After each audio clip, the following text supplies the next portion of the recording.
अगर इंग्लिश बोलना इतना ही आसान होता तो मैं भी तो सीख सकता था। या फिर अगर इंग्लिश बोलना हलवा होता तो मैं भी बना लेता। या फिर इंग्लिश बोलना अगर इतना ही आसान है तो आज लोग इंग्लिश के कोचिंग जॉइन करने के बाद में और कोचिंग जॉइन करते हैं ना? हाँ, कोचिंग जॉइन करने के बाद में स्टूडेंट्स भी क्यों ना इंग्लिश बोल पा रहे हैं। तो ऐसा क्या है? ये सब बनाने की बातें हैं, कुछ नहीं है। इंग्लिश बहुत हार्ड है और इंग्लिश को सीखना बहुत मुश्किल है। इस तरह का नाटक और इस तरह की बयानबाज़ी और जुमले और सेंटेंसेस आपने बहुत सुने होंगे। मगर मैं आपको एक चीज़ बताऊँ, उन लोगों ने सिर्फ़ ये लहज़ा सुना है, बाकी ये नहीं इन्होंने कभी फ़ोकस नहीं करा कि सीखनी कैसे है। देखिए, इंग्लिश बोलने में सबसे जो मेन पार्ट होता है, वो होता है आपके वे ऑफ स्पीकिंग का। आप कैसे बात कर रहे हो और आप कितना बात करना चाह रहे हो। अब मैं अपनी बात करूँ, मैं भी तो एक इंसान हूँ, मैंने भी तो कहीं से सीखी है। आप भी वहीं से सीख सकते हैं और मैं लिख के दे रहा हूँ आपको, इस चीज़ पे मैं श्योर हूँ। जो इंग्लिश लैंग्वेज है वो अनदर लैंग्वेज से बहुत आसान है, बहुत ईज़ी लैंग्वेज है। क्यों? तभी वो एक वर्ल्ड वाइड स्पोकन लैंग्वेज में आती है और उसके बहुत से ऐसे फ़ायदे हैं। आप ट्रैवल कर रहे हो ऑल इंडिया, आपको नहीं आती हैं सारी लैंग्वेजेज़, इंडिया में बहुत लैंग्वेजेज़ बोली जाती हैं, मगर हमें सीखना बहुत ज़्यादा ज़रूरी है इंग्लिश।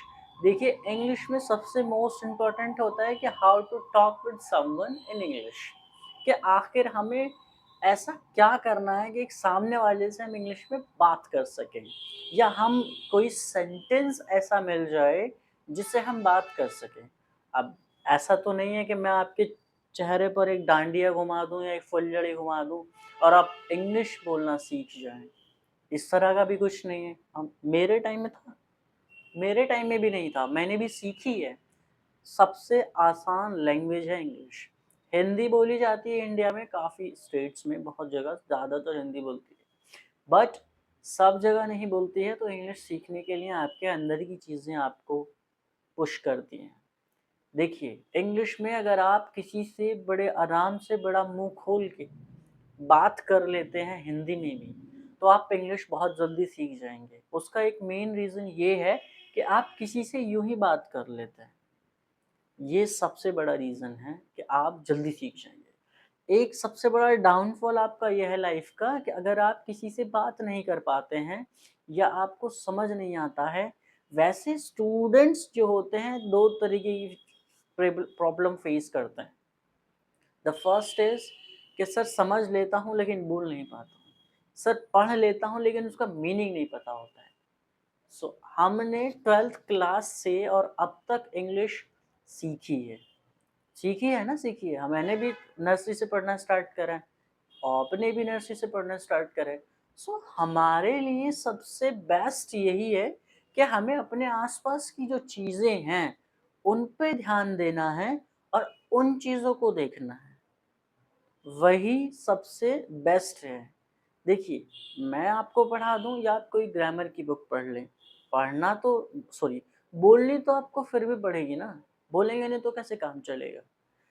अगर आपको हिंदी का एक सेंटेंस आता है कि डू यू स्पीक इंग्लिश या फिर आई डोंट नो, ये जो कुछ छोटे-छोटे सेंटेंसेस होते हैं ना, ये हमने किसी से कहीं नहीं सीखे, मगर हमारी टंग पर हैं। तो मेरे कहने का जो मतलब है वो है English is on our tongue, वो हमारी टंग पर है, लेकिन इंग्लिश नहीं, हिंदी। हिंदी हमारी ज़ुबान पर रखी है। हमें सोचना नहीं पड़ता, हमें सेंटेंस नहीं बनाना पड़ता, हमें ग्रामर रूल्स नहीं देखने पड़ते, हम जस्ट नॉर्मली बोल देते हैं। तो इसीलिए हमें चाहिए आदत बनानी। जब हम चाय पीते हैं दिन में 4 कप तो हमारा जो डेली रूटीन है वो खुद कन्वर्ट हो जाता है हमारी बॉडी को लेके कि हमें अब चाय चाहिए, वरना हमारे अंदर एनर्जी नहीं है।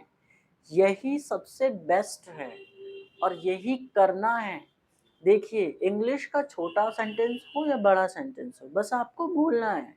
बस एक बार कन्वर्सेशन स्टार्ट हो जाए, स्टार्ट होने के बाद में सब सेट हो जाता है।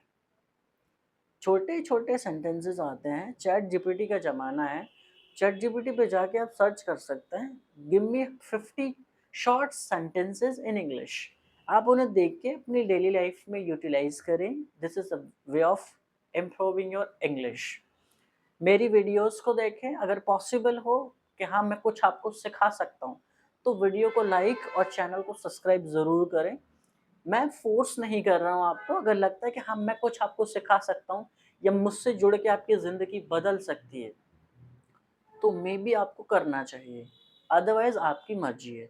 देखिए, इंग्लिश बोलने का एक तरीका आसान और भी है, और वो ये है कि आप अपनी मार्केट में निकलिए। मार्केट में निकलने के बाद में आपकी जो मेन मार्केट है, उस मार्केट से दूर चले जाइए, और जो आप जहाँ जा रहे हैं वहाँ आपको कोई ना जानता हो। फिर वहाँ जाके आपको लोगों से बात करनी है। किसी से नॉर्मली एड्रेस पूछ लो, किसी से नॉर्मली किसी चीज़ के बारे में पूछ लो, किसी से प्राइस पूछ लो, नॉर्मली बातें करनी है। या फिर आपके आसपास में हिस्टोरिकल प्लेसेस बहुत होते हैं, वहाँ जाकर इंग्लिश में बात करने की कोशिश करो।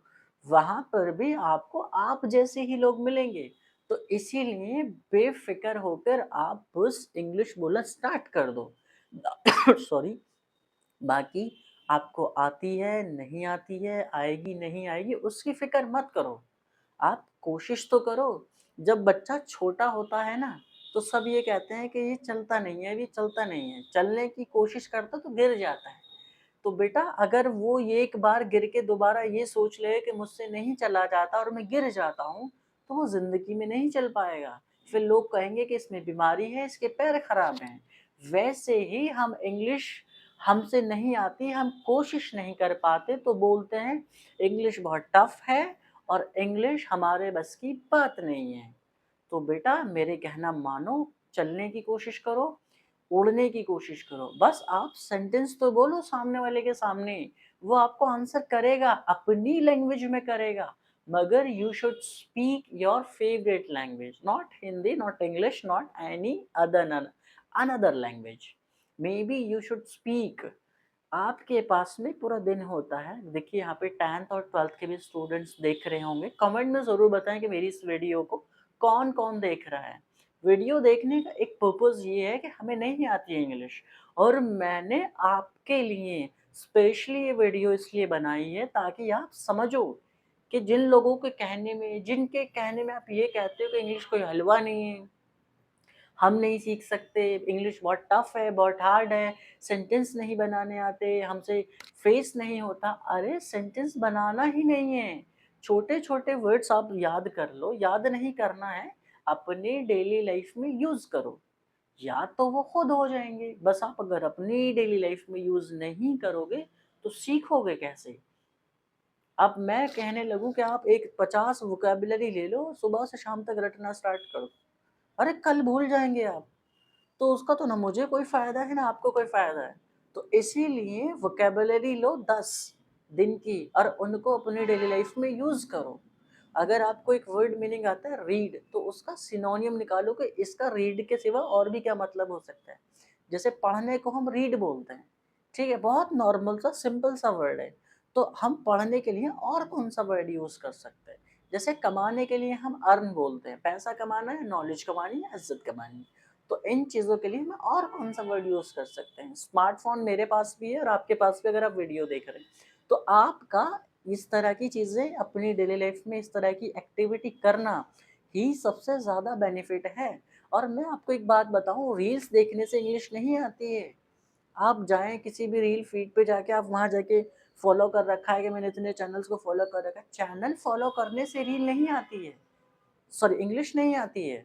इंग्लिश आती है आपके बोलने से। हम कितना ही अच्छा पढ़ा लें, अगर आप नहीं बोलोगे तो इंग्लिश नहीं आएगी। फिर आप बोलते हो इंग्लिश हलवा है, हलवा नहीं है, इंग्लिश आसान नहीं है, इंग्लिश बहुत टफ है। English is your language, not animals. आपकी है वो, आपकी लैंग्वेज है। नेटिव नहीं है, मदर टंग नहीं है, वो एक बात है। मगर आपको सीखनी है और बोलनी है। Your learning is your earning. This is my quote. You know, your learning is your earning. आपकी आपका सीखना ही आपकी कमाई है। अगर हम सीखेंगे तो कमाएँगे। आपने ये भी अपनी ज़िंदगी में फ़ेस किया होगा, अगर हम कमा रहे हैं, तो हम नॉर्मल कमा रहे हैं। मगर जो इंसान डेली का पढ़ रहा है, सीख रहा है, वो हमसे ज़्यादा कमा रहा है। तो दोस्तों and my friends, please learn English and improve your language. आज की वीडियो में इतना ही। Follow and subscribe. Thank you.